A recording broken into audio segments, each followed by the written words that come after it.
سامراج پہلا انشا ویلیو ورسٹی شارق علی۔ پروفیسر گل کی والدہ بانو امی فہم آباد کیا آئیں، ہمارے معمولات زندگی میں انقلاب آ گیا۔ اب شام کی محفلیں ٹی ہاؤس کے بجائے پروفیسر گل کے بنگلے پر ہونے لگیں۔ جلد ہی وہ پورے کیمپس کی ہر دل عزیز بزرگ بن گئیں، عمر 85 کے قریب، لیکن ذہنی طور پر بالکل تر و تازہ، کھچڑی بال، مہربان مسکراہٹ، درمیانہ قد اور دبلی پتلی۔ بچپن تقسیم سے پہلے کے ہندوستان میں گزرا تھا، اس حوالے سے بہت سی حسین یادیں وہ اکثر سنایا کرتی۔ اس شام صوفی کے استفسار پر بولی، میری پیدائش تقسیم سے پہلے کے آگرہ میں ہوئی۔ والد، جنہیں ہم میاں کہتے تھے، جوتوں کے 2 کارخانوں اور کئی دکانوں اور مکانوں کے مالک تھے۔ گھر میں خوشحالی تھی، لیکن آنکھ کھولتے ہی پہلی محرومی والدہ کی کم عمری ہی میں وفات تھی۔ ابا اور بڑے بھائی بہنوں کی محبت اور امزادوں کے ساتھ دھما چوکڑی نے کبھی اس کمی کو شدت سے محسوس تو نہ ہونے دیا، لیکن پھر بھی محرومی کا یہ احساس اندر ہی اندر کہیں دور تک بس گیا اور ساری عمر ساتھ رہا۔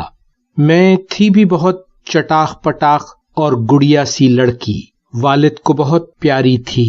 اس دور کے مسلم گھرانوں کے روایتی مذہبی ماحول کی بندشوں کے باوجود میرا بچپن گھر کے وسیع دالان میں بارشیں نہاتے، آم کے درختوں پر جھولا جھولتے اور چھت پر آئے بندروں کی ٹولیوں سے اٹکیلیاں کرتے گزرا۔ آج بھی دریا کے کنارے تاج محل اور فتح پور سیکری کی تاریخی عمارتوں کے درمیان کسی آزاد پرندے کی طرح گزرا ہنستا کھیلتا بچپن خوب یاد ہے۔ پہلی بار کسی کمی کا احساس ہوا تو وہ اسکول جانے کی اجازت سے انکار تھا۔ میری تعلیم کا بندوبست گھر ہی پر کیا گیا۔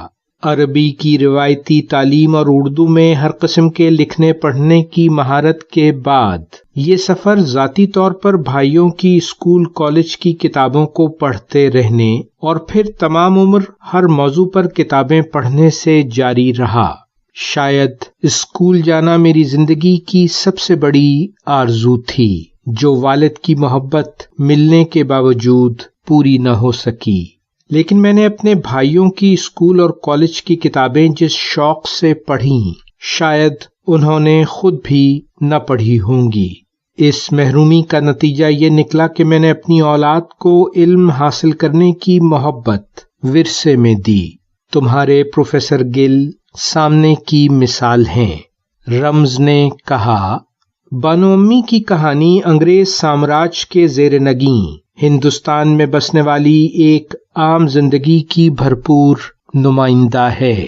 ہم اسے تفصیل سے سننا چاہیں گے، لیکن کیا ہی اچھا ہو اگر آپ انگریز سامراج کے تاریخی پس منظر کی کہانی بھی ساتھ ساتھ سناتے چلے جائیں۔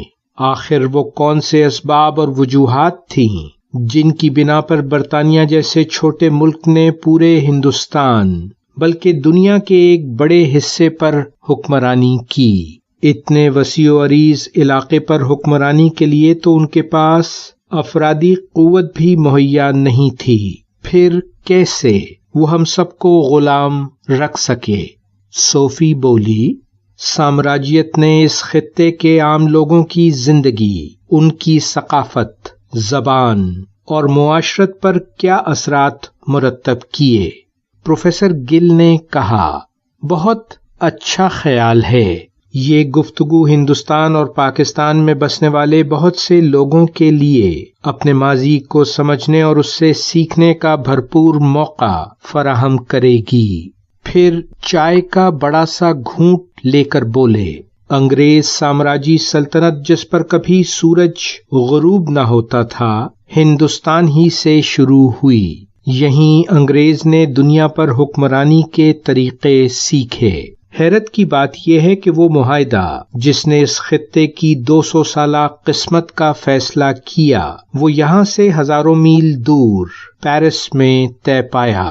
کئی برس طویل آپس کی یورپی جنگوں کے بعد برطانیہ، فرانس، اسپین اور پرتگال کے نمائندے فروری سن 1763 میں پیرس ٹریٹی میں اس بات پر متفق ہوئے کہ برسوں سے جاری آپس کی جنگ کا خاتمہ کیا جائے اور بقیہ غیر ترقی یافتہ دنیا کی بندربانٹ کر لی جائے۔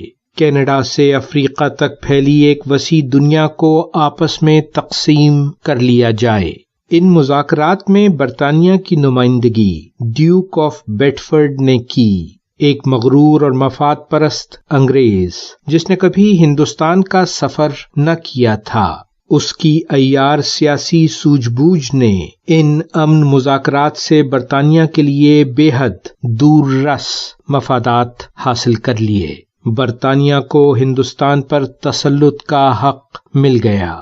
اسی فیصلے نے بالآخر برطانیہ کو عالمی سامراجی طاقت بنایا۔ جاری ہے ویلیو ورسٹی، شارق علی۔